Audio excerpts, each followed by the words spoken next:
On this week's City Skylines 2 o'clock, New York inspirations. Is Steam up in smoke? Developer in jokes, and is the Ultimate Edition worth it? All this with this week's special guest, this old gamer. Well, hello, BonBonB. I hope you're doing well today. I'm doing fantastic. Just got back from vacation just a couple of days ago. And would you like to tell everyone where you have been? I have been to New York City, New York, the Big Apple, the great capital of the world, the melting pot of America. It was quite the trip. Something that has been on my bucket list for years is check out some pro wrestling, WWE at Madison Square Garden. So I got to achieve that, and it was a good trip all around. The wife enjoyed herself. It was fun. Now I understand they have some sort of city structure within the state of New York. Did you pick up any cool ideas for detailing or anything like that for your next city? Yeah, you know, every time I'm in a large metropolitan, I see a lot of things, and I think, you know, when it comes to detailing, there's just a lot of infrastructure, and there's a lot of you know, lots of fluff. You know, everywhere you look, there's a wire hanging down, or there's a vine growing on a wall, or there's just a lot going on, and definitely a lot of mixed zoning, I would say, which, you know, kind of ties into one of the biggest things people have been talking about is all the commercial and residential, you know, mixed together with the new Dev Diary video and what we're going to see on Cities Skylines too. So yeah, a lot of inspiration. I immediately came back and I took some cool photos from the airplane, and, you know, getting that big overview really gave me a lot of stuff that I wanted to try to do on the new game, and even on the original game as well. Well, that sounds amazing, because obviously you brought up the mixed zoning. That's been covered in the latest Dev Diary. Every Monday I do a Dev Diary live stream where we talk about, with the live chat, what has been announced in the Dev Diary. So we don't need to go into a huge amount of detail over all the things, but just picking out a few of those nuggets as you've been away, and it's always good to talk with somebody, pick up their thoughts on these things. So I think the big takeaways from me from that last Dev Diary is the new residential zoning options. So we got what we had before. We've got wall-to-wall medium density. We've got medium density apartments. We've got medium density mixed use commercial and residential. And we have a low rent high rise. So what are you thinking on that mixture? I like the mixture, and I really like the fact that it's already, you know, they stated that it's basically set up where, you know, there's pros and cons of each one of those. So not only do you have to think about what makes the most sense to grow your population and to help your city achieve its goals, you also have to think about what's the best options for those citizens in the, you know, particular area, and how they're going to how it's going to be feasible to them. So, like, for example, like the low income residents, like the larger buildings that's low income, they're splitting that cost, so the rent's lower, so they might have more money to spend elsewhere, but they might not be as happy at home because they're living in a smaller, you know, 700 square foot apartment or whatever the case may be. Yeah. So there's just a lot of things to balance, which I think adds a whole new layer of connectivity with the game. This is exactly my thoughts. Exactly. As the previous game, we were building something that was aesthetically appealing to our eyes, but just so long as you had a police station or a school within X number of tiles, X number of cells, you're gonna have happy people. It's gonna be completely different, and I'm loving it, as somebody would say in the commercial. Now, DLCs. We know that the new game will be DLC heavy in time. We've already got some announced, and we'll be talking about those later. But there are a couple that are very prominent so far as being obviously some variant of them being within the new game. Industries specifically looking at the strategic use of warehouses within what is a new supply structure.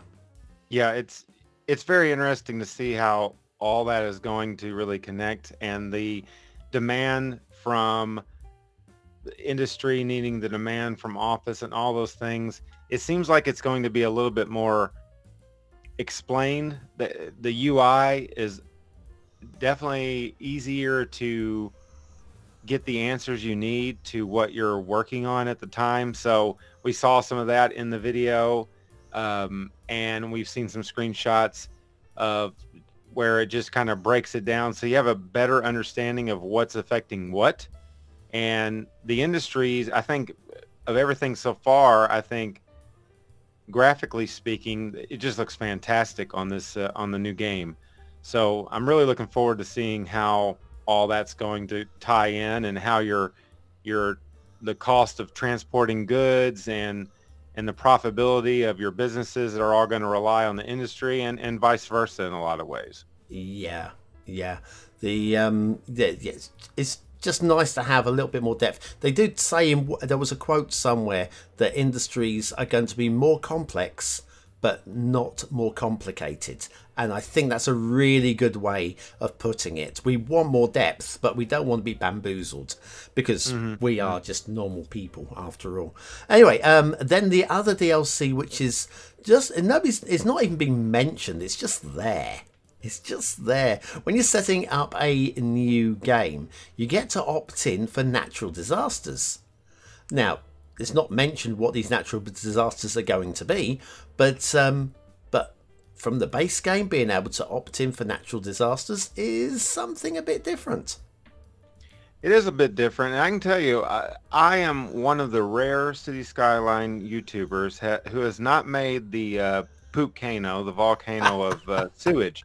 So I'm telling you folks, October 24th, check out This Old Gamer for all your sewage overflow hilarious videos from day one. You're going to get it on my channel. You don't even know if it's going to be possible yet, but we'll look forward to it. It's going to happen. It's going to happen. It's going to happen. The other thing that we know is going to happen is with the zoning tool. I'm going to have a grumble. I like to cry about things. And there's a little bit of foreshadowing here, right? I like to cry a little bit every now and then. The zoning tool. We've got marquee, we've got fill, and we've got paint. And it looks like the paint is only available in a single cell brush. I'm hoping we're going to be able to scale up those brushes to 2x2 or 3x3 or 4x4, just so that we can cover larger specific areas, much as we do now. Yeah, I appreciate the options being there. I think that was the one thing I was kind of like, well, this is not too much different from the original game, but yeah, I see your point. That seems very time consuming, if nothing else. Yeah. Now, on to the little bit of developer in-jokes. And we're used to having little developer in-jokes, little funny traders' names, that kind of thing. Looking at the rolling images, I noticed one for crap fish granules, which I thought was sounds delicious. Absolutely. Yeah, but one that was brought to my attention by Larry Skylines. You've probably heard of him, a regular contributor and guest on this show. I have. Images on the screen now. This CRI more.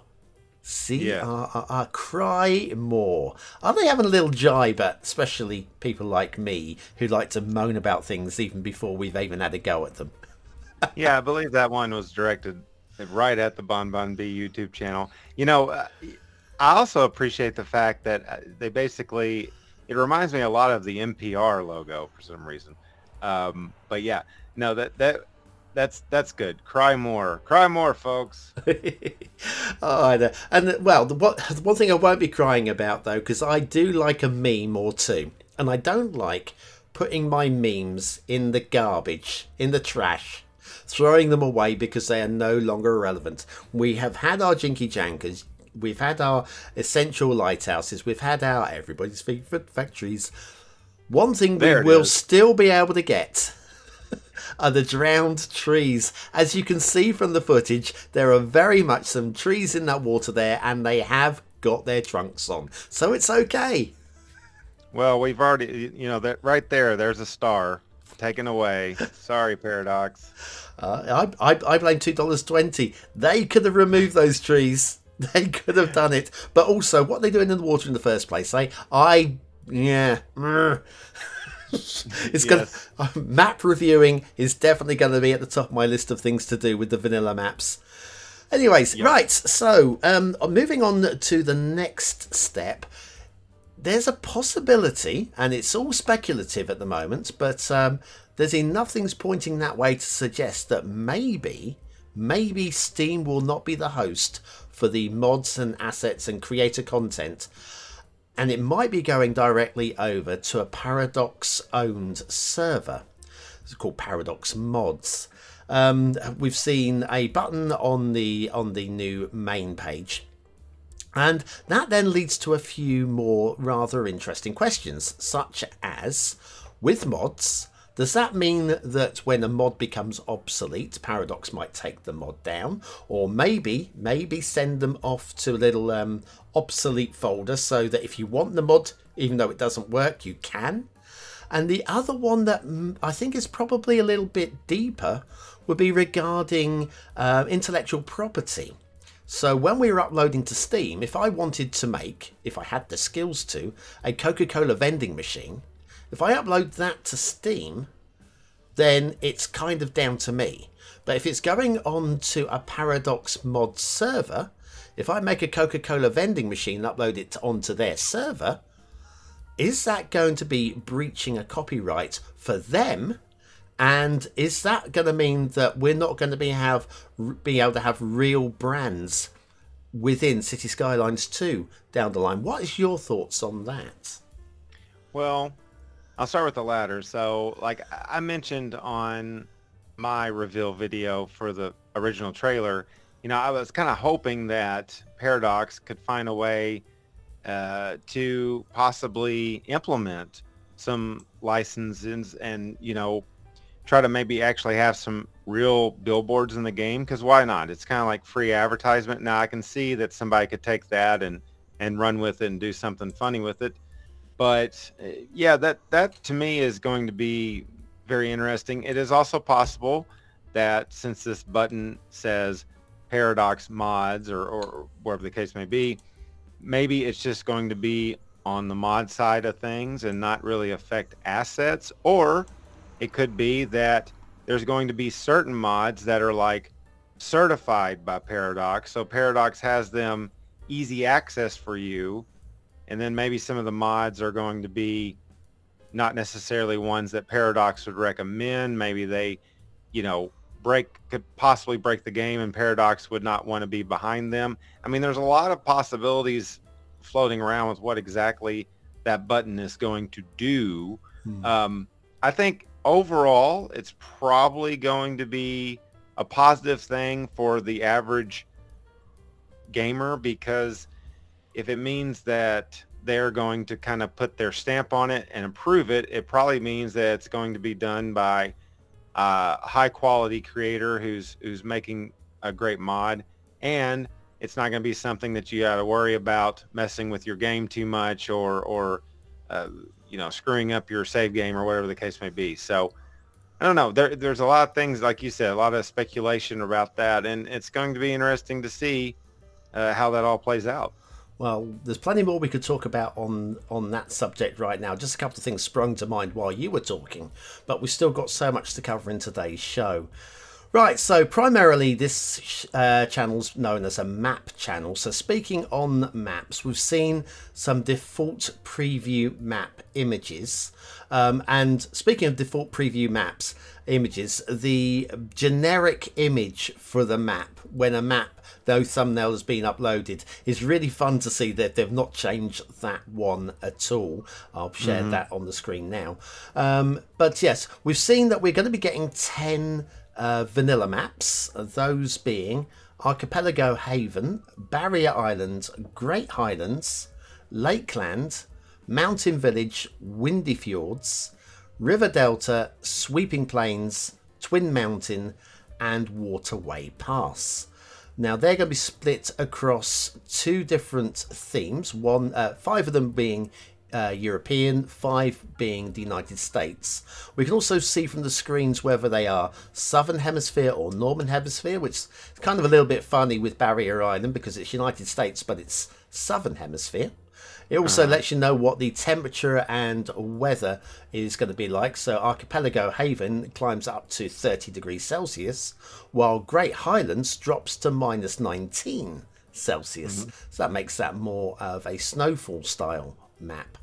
Then on top of that, there are 2 more technically opt-in maps, which regarding pre-order bonuses and the Ultimate Edition for San Francisco and Tampere. Now, I know you're not going to have too much to say on maps, so shall we move on to the Ultimate Edition? Which well, yeah. Oh yeah, go ahead. No, yeah. We'll crack on with it because you can cover maps in this as well. So with the Ultimate Edition, there, first we've got a pre-order bonus, which isn't part of the Ultimate Edition. If you pre-order, you're going to get 9 landmark buildings and a Tampere map. What do you think? Well, I think that it's $89.99 US dollars compared to $49.99. That's a pretty significant jump. I will say that most die-hard gamers, when a new game comes out that you really want, I mean, recently I bought Diablo 4 Ultimate Edition. I bought Final Fantasy 16 Ultimate Edition. I'll probably end up buying Cities Skylines Ultimate Edition. Yeah. And a San Francisco themed area. I mean, we saw that one thing that from this latest video, we saw that you can mix those themes a lot, and you can even put the European themed residential houses in the middle of a American themed city and vice versa, and things of that nature. There's going to be a lot of options for that kind of stuff, and I think that there is some value there. I would say that $40 more might be a little on the steep side, but you're getting that hype buy. People generally, you're not going to buy an Ultimate Edition 4 months after the fact. Those are for day one people that are wanting it all right from the first day that the game is released, and that's what the Ultimate Edition is all about. So we'll see how that works out. Yeah. Well, just to verify, in case I confused anybody, it's probably my fault. I should have led with the pre-order bonus is for the base game or the Ultimate Edition. So you would get that if you pre-order either or both. Oh, we wouldn't order both, clearly. But yes, we've got the 4th quarter of this year, after the base game and the pre-order is out, the San Francisco set, which is the map, the Golden Gate Bridge, the muscle car garage and 5 cars, and a police vehicle, along with a beach properties asset pack, which is, to quote, a vast collection of assets. Judging by the rest of the items on their lists, I estimate that to be around 250, complete speculation on my behalf. So that would be to the end of this year. Then early next year, we'll have the content creator packs for urban promenades and modern architecture, which again, speculation here. I'm suggesting the urban promenades will be from Smiley's and the modern architecture from Luminu, and I could be wrong on both those fronts, but both of those will have plus 30 assets in them. Going on to the 2nd quarter, which will take us up to the summer, which will have the Bridges and Ports expansion, which is actually quite interesting. It's the first what I will call proper DLC, because it will give us a new set of tools to be able to create a bustling port to our city, including drawbridge, so moving bridges, which is something that was quite late in the assets to the main game, the original game, sorry, and lighthouses, which obviously are essential, and that's said to be over 100 items in there, and it will also include a new marine industry specialization. So let's get to the crux of this. San Francisco set, there's no word of buildings in the San Francisco set, so based on that, I'm assuming there aren't, although there are some very archetypical San Francisco buildings that I would hope would be. But based on what has been listed on Steam as being contained, for your $40 or your 33 English pounds, you get 2 maps, 176 assets, cars, vehicles, props, etc., plus that 250 estimated, so maybe 400 to 500 things, plus your new harbour tools for your drawbridges and your lighthouses, a new industrial specialisation, and, most important thing, 3 hours of music. Is that worth $40? And everybody will have their own opinion. What's your opinion? The music alone. No, like I said, I think that's going for that hype buy, but I feel like certainly the way you broke it down makes it sound like it's certainly worth it. Of course, a lot of that is, like you said, very speculation driven, but that doesn't make it sound, that makes it sound like a better value, especially with all the things you can do with the harbor setup and all that. And look, there's going to be a lot of questions going into this, and I'm glad we're getting updates weekly from them, but we'll see. We'll see a lot of exciting things coming down the pipe, that's for sure. Yeah, I think I would say the difference between that being worth it for me and not worth it for me is whether or not there are San Francisco style buildings included in the set. I imagine there must be, but it's just not listed, in which case it's the bridge, some cars, a muscle car garage, and a police vehicle, which to me doesn't sound like a San Francisco set. But anyway, there's no police there, that's for sure. Yes, that sounds about right. They're all in New York City. Anyway, we are approaching the end of the show. It's been an absolute pleasure having you on again. If you'd like to beg for some new subscribers, now's the time to do so.